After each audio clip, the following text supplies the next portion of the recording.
ALP 2024 में देखिए trade का कितना बेहतरीन सवाल पूछा गया है। और ये जो क्वेश्चन है ना, ये हमारा थ्रेड वाले चैप्टर से लिया गया है, चूड़ी वाले चैप्टर से। सवाल लिखा हुआ है कि अगर आईएसओ मीट्रिक चूड़ी में M12 इंटू 1.25 में, ये जो 1.25 है, ये बताइए इनमें से क्या बताता है। तो पूरी बात आप सब लोगों को पता होना चाहिए, पूरा कॉन्सेप्ट जानते हैं। देखिए मैंने सबसे पहले तो यहाँ पर M12 इंटू 1.25 लिख दिया। इसमें क्या क्या क्या रिप्रेजेंट करता है वो समझो बच्चों। अगर हमने M की बात करते हैं तो यहाँ पर जो M रिप्रेजेंट करता है वो रिप्रेजेंट करता है कि जो भी हमारी थ्रेड हो रही, चूड़ी हो रही, वो मीट्रिक थ्रेड हो रही। जबकि अगर 12 की बात करते हैं, 12 क्या रिप्रेजेंट करता है, तो ये चूड़ी का मेजर डायमीटर रिप्रेजेंट करता है। चूड़ी में दो तरह के डायमीटर होते हैं, मेजर डायमीटर और माइनर डायमीटर। ये मेजर डायमीटर रिप्रेजेंट करेगा और मेजर डायमीटर को हम लोग कई बार नॉमिनल डायमीटर भी कहते हैं। बट ये जो वैल्यू होगी वो किसमें होगी, एमएम में होगी।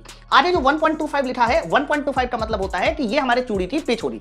पिच, जब भी हम लोग पिच की बात करते हैं तो पिच का मतलब होता है कि आप किसी भी चूड़ी में दो लगातार ट्विस्ट या दो लगातार रूट, इनके बीच की दूरी को हम लोग पिच कहते हैं। जैसे कि मान लीजिए मैंने आपके सामने इस तरह से एक चूड़ी बनाई, अब यहां पर हम लोग दो लगातार ट्विस्ट ले ले, ट्विस्ट का मतलब शिखर, तो इनके बीच की दूरी को भी हम लोग पिच कहेंगे। या फिर दो लगातार रूट ले ले, रूट मतलब गर्त, तो इनके बीच की दूरी को भी पिच कहेंगे। तो आगे जो 1.25 लिखा होता है ये पिच होता है। इसमें एक और चीज पूछी जाती है, टैप का साइज क्या होना चाहिए। बच्चों टैप ना वहां यूज करते हैं जहां पर हमें इंटरनल थ्रेड काटनी होती है। आंतरिक चूड़ी बनाने के लिए हम टैप यूज करते हैं और टैप का अगर साइज निकालना हुआ करे तो हमेशा ध्यान रखना, ये जो मेजर डायमीटर है इसमें से 1.25 डायमीटर को आप घटा दो। जैसे आप यहां घटाओगे तो आंसर जो तुम्हारा जाने वाला है वो 10.75 जाएगा। लेकिन ये जो 10.75 हो रहा है ये अप्रोक्सीमेट आंसर हो रहा है। अप्रोक्सीमेट मैं ऐसा इसलिए कह रहा हूं क्योंकि जरूरी नहीं है कि जो साइज आप यहां पर निकाल रहे हो उसी साइज का मार्केट में आपको टैप मिले। तो आंसर 10.75 आपका आया, लेकिन हमें अब टेबल में जाना पड़ेगा। तो टेबल में 10.75 का कोई टैप नहीं आता, 10.8 mm का आता है। तो ऑप्शन में भी 10.8 mm ही आपको आंसर मिलेगा। तो इस तरह से हम लोग इस पूरे सवाल को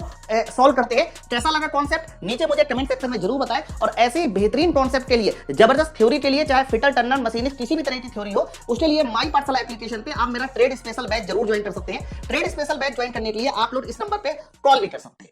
कमेंट करके जरूर बताइए कॉन्सेप्ट क्लियर हुआ या नहीं। कि जो एलपी का एग्जाम 2026 में होना उसमें फाइनल सिलेक्शन के लिए आप हमारा एलपी सीबीटी 1 सीबीटी 2 का कंप्लीट बैच ज्वाइन कर सकते हो। न्यू ईयर के ऑफर में भी चल रहा है। माई पाठशाला एप्लीकेशन को डाउनलोड कर लीजिए और ये जो सामने मैं नंबर लिख रहा हूं 9696102411, इस नंबर पे कॉल करके आप ये हमारे बैच को ज्वाइन कर सकते हैं। इसके अलावा हमारा जो बेसिक साइंस का बैच है उसको भी ज्वाइन कर सकते हैं। चलिए फिर मिलते हैं नेक्स्ट वीडियो में। Thank you very much.